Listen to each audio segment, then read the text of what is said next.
This is 5 Minutes with Mike, our news, our voice, and our opinion. With your host, Michael Beckford. Now stop, listen, and pay attention for 5 Minutes with Mike.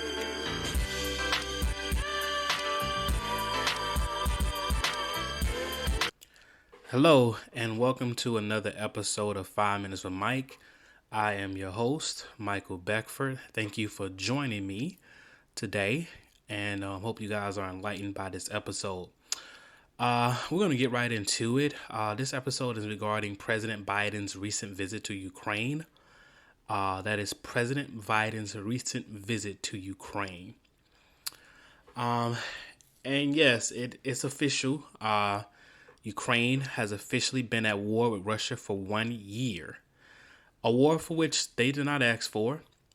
An invasion which was unprovoked, put on by President Putin himself.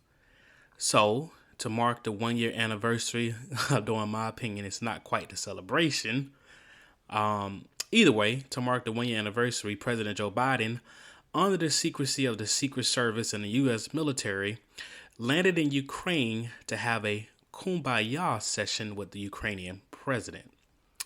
And he continued, of course, his particular trip, his European trip, while visiting places like Poland, meeting other European nations to discuss ramping up military provisions and arsenal for Ukraine. Man, it's funny what a year can do. Last year around this time, everyone was changing their Facebook posts and Instagram profile pages saying how much they support Ukraine, waving the Ukrainian flag and creating a celebrity overnight out of the Ukrainian president.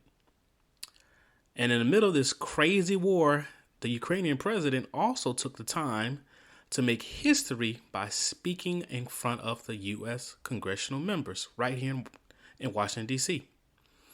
Now, I personally have a love-hate relationship with Ukraine, and let's just say I'll tell you more about it. But to give you a hint, Ukraine has been a bit of a thorn on our proverbial backside. And now, 5 Minutes Mike is sponsored by the Urban Classics Collection. Download 12 ebooks plus 3 audiobooks for all less than the price of hardback book, with best-selling titles such as Dying to Be Straight and thought-provoking books such as Speak Up Poetry and Dirty Negroes. This collection of books and audiobooks is great for those that are lovers of African-American literature. All 12 books in Urban Classic Collection is written by me, Michael D. Beckford. Link is in the description below. With a limited time 50% off discount promo code 2023books. That's 2023 books for 50% off the Urban Classics Collection. Link is in the description below. Now, back to our episode. President Biden visits Ukraine. Here's our first segment. Ukraine seems to get all the benefits with no real sacrifice. Some of you may say, well, what the hell does that mean, Michael? What does that mean? Well, here's what it means in my opinion, of course, because this is an opinion show. What it means is this. I feel like, yes, you got some Ukrainian warriors that are out there, fighting a war they didn't ask for, doing their thing, stuff like that.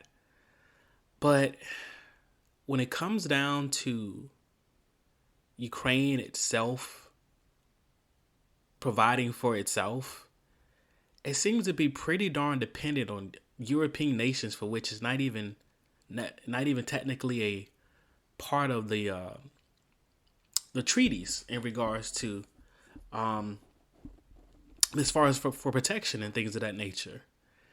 And I just find it just weird that the United States especially is the leader. But I don't find that strange, but I find it weird that any given day there's about 50 different wars going on throughout the world. Some kind of war, civil war, war against one nation or another. But we here, the United States and Europe, decided that this particular war, it was the war that we wanted to make sure we, showed Russia out.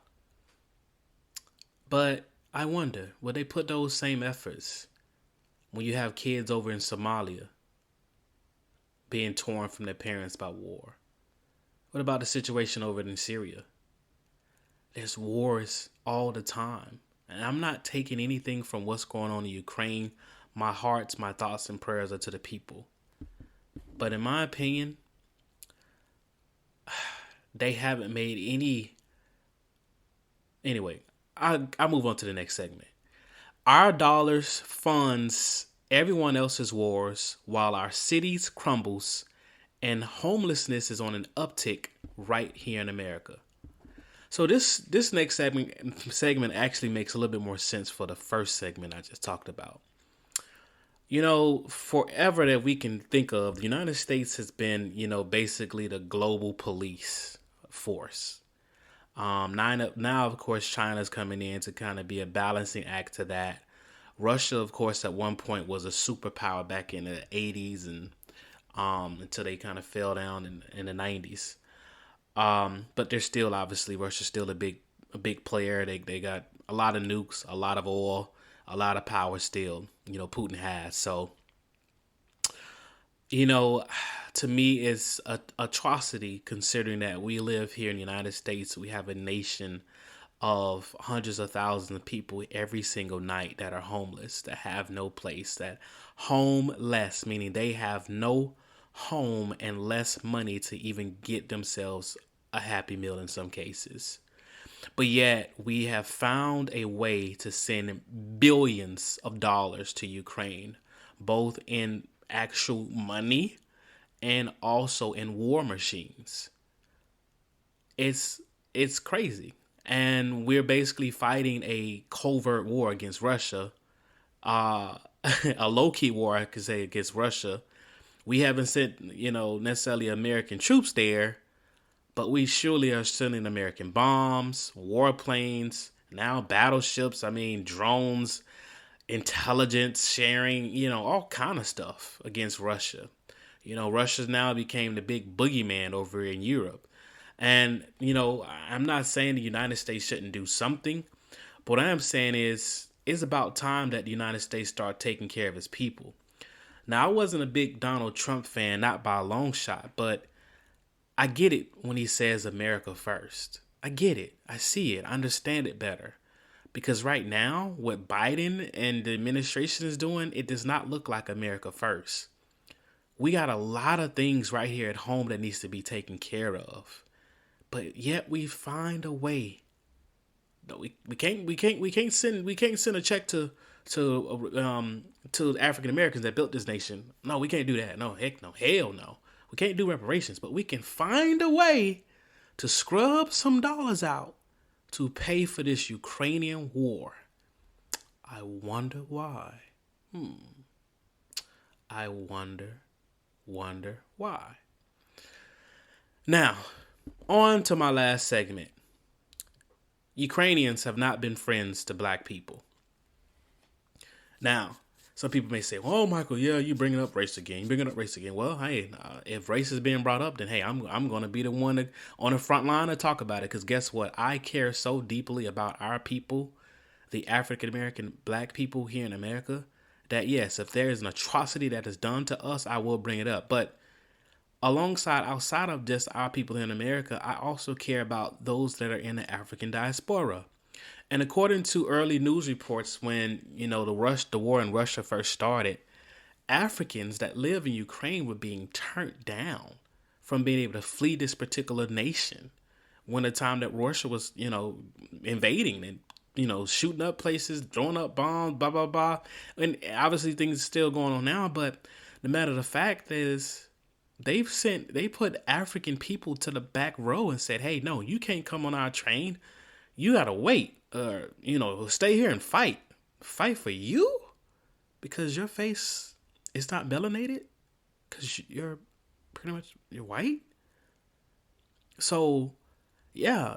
And now I've been hearing new reports that as, the Ukrainians who getting everything from the United States, Social Security benefits, this benefit, that benefit, more than you guys would ever do for the Haitian community, right? Who's been war-torn forever between civil wars and everything else going on.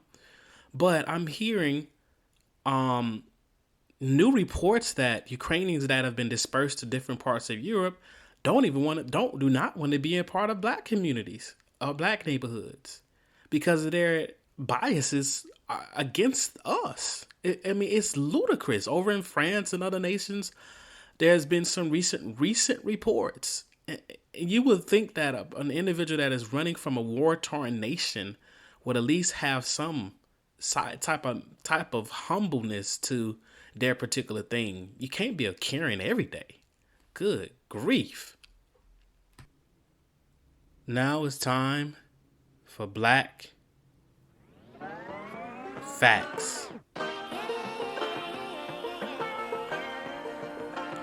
Robert Johnson became the first African American billionaire in 2000 after he sold the BET network to Viacom for a whopping $3 billion in stock. Ladies and gentlemen, this is another moment in Black Facts. Now, let's take him to church. Hallelujah. A house divided against itself shall fall. This nation, meaning the United States of America, desperately need an injection of rebuilding both in the physical form and in the spiritual. The Roman Empire is a prime example of how empires can crumble from within. The United States has paid Russian roulette, no pun intended, long enough with our money. And each year, we as taxpayers are taking the bullet all the way down to $31 trillion in debt and counting. We must first change our domestic policy before we continue to be the world police in our foreign policy. Too many souls in our nation needs us, which does not mean any disrespect to other nations. But my best friend always said, you have to take care of home first before you can go out and help someone else. And one of the best ways to support this channel is by purchasing our newly minted merch. Introducing the Michael Beckford collection, a new collection of socially conscious apparel. Get your tees, hoodies, caps, and more. Link in the description below. Please hit the subscribe button. 5 Minutes Mike is written, produced, and directed by Michael D. Beckford. All rights reserved. Copyright 2023 by Speak Publishing International and Michael Beckford Media Group LLC production. Thank you for listening and watching.